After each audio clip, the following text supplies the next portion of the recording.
Dear students, आज हम राजनीतिक विज्ञान में पढ़ेंगे सत्ता के वैकल्पिक केंद्र। जैसा कि आप जानते हैं, शीत युद्ध की समाप्ति के बाद विश्व दो ध्रुवीय बन गया था, परंतु 1990 के दशक में केवल अमेरिका ही एकमात्र शक्ति बचा। ऐसा महसूस किया गया कि सत्ता के कुछ वैकल्पिक केंद्र होने चाहिए जो अमेरिका के प्रभाव को सीमित कर सकें।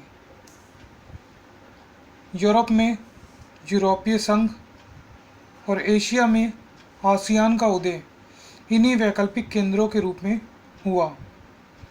यूरोपीय संघ और आसियान दोनों ने ही क्षेत्रीय विकास का समाधान ढूंढा। चीन के औद्योगिक विकास ने विश्व राजनीति पर बहुत प्रभाव डाला। इस अध्याय में हम इन्हीं पर विस्तार से चर्चा करेंगे। आइए अब हम जानें यूरोपीय संघ के बारे में।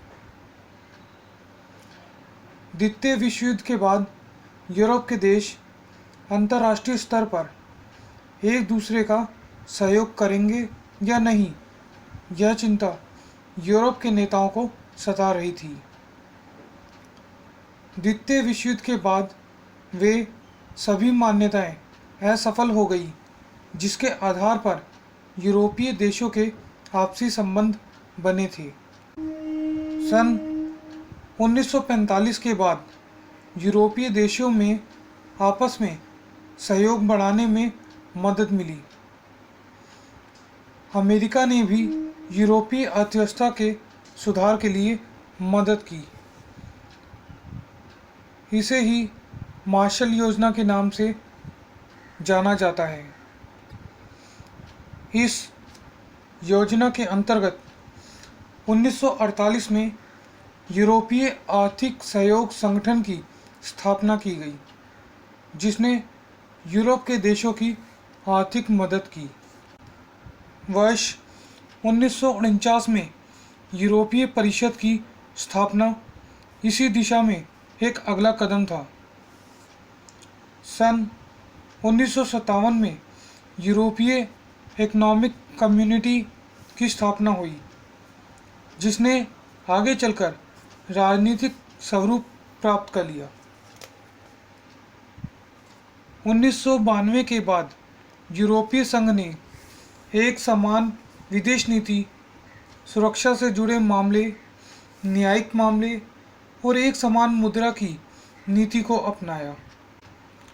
अब यूरोपीय संघ केवल आर्थिक सहयोग पर आधारित नहीं था, अपितु राजनीतिक भी बन चुका था। यूरोपीय संघ अब एक राज्य के रूप में काम करने लगा है, जिसका अपना एक झंडा, एक राष्ट्रगान, एक मुद्रा और एक स्थापना दिवस है। परंतु एक संविधान बनाने की कोशिशें सफल न हो सकी। नए देशों को शामिल करते हुए इसका विस्तार किया गया। अन्य बहुत से देश इनमें विलय से सहमत नहीं थे और ना ही वे उत्साहित थे। यूरोपीय संघ का आर्थिक, राजनीतिक व सैनिक प्रभाव बहुत ज़्यादा है। सन 2005 में यह विश्व की सबसे बड़ी अर्थव्यवस्था थी और इसका सकल घरेलू उत्पाद 12,000 अरब डॉलर से भी ज़्यादा था, जो कि अमेरिका से थोड़ा अधिक था। विश्व व्यापार में भी इसकी हिस्सेदारी अमेरिका से 3 गुना ज़्यादा थी। विश्व व्यापार संगठन में भी इसकी महत्वपूर्ण भूमिका है। ब्रिटेन और फ्रांस, जो कि सुरक्षा परिषद के स्थायी सदस्य हैं, यूरोपीय संघ के भी सदस्य हैं। यूरोपीय संघ के पास सैन्य दृष्टिकोण के हिसाब से विश्व की दूसरी सबसे बड़ी सेना है।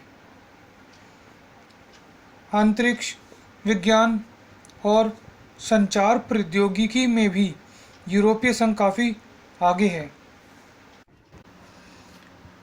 यूरो यूरोपीय संघ की साझी मुद्रा है, परंतु कुछ सदस्य देश इसके खिलाफ हैं। ब्रिटेन ने भी अपनी मुद्रा यूरोपीय संघ की मुद्रा से अलग रखी। आइए अब हम पढ़ते हैं दूसरे सत्ता के वैकल्पिक केंद्र यानी आसियान के बारे में।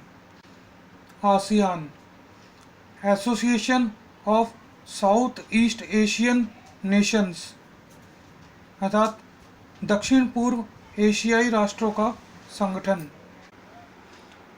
दूसरे विश्व युद्ध के दौरान एशिया का यह भाग यूरोपीय उपनिवेशवाद का शिकार हुआ और इसे भारी आर्थिक कीमत भी चुकानी पड़ी। स्वतंत्र होने के बाद इसे राष्ट्र निर्माण, आर्थिक पिछड़ेपन और गरीबी की समस्याओं से भी जूझना पड़ा। अपनी स्थिति को सुधारने के लिए इन्होंने बांडुंग सम्मेलन और गुटनिरपेक्ष आंदोलन के माध्यम से एशिया के देशों में एकता कायम करने का प्रयास भी किया, परंतु यह भी असफल रहा। अतः दक्षिण पूर्व एशियाई संगठन के रूप में इन देशों ने एक नई शुरुआत की। सन 1967 में इन 5 देशों इंडोनेशिया, मलेशिया, फिलीपींस, सिंगापुर और थाईलैंड ने मिलकर बैंकॉक में एक घोषणा पत्र पर हस्ताक्षर करके आसियान की स्थापना की। आसियान का प्रमुख उद्देश्य आर्थिक विकास करना था। इसके साथ ही कानून व्यवस्था के अनुसार क्षेत्रीय शांति और स्थायित्व को बढ़ावा देना भी इसका मुख्य उद्देश्य था। बाद में Brunei, Darussalam, Vietnam, Laos, Myanmar और कंबोडिया भी आसियान में शामिल हो गए। वह अब इनकी सदस्य संख्या 10 हो गई।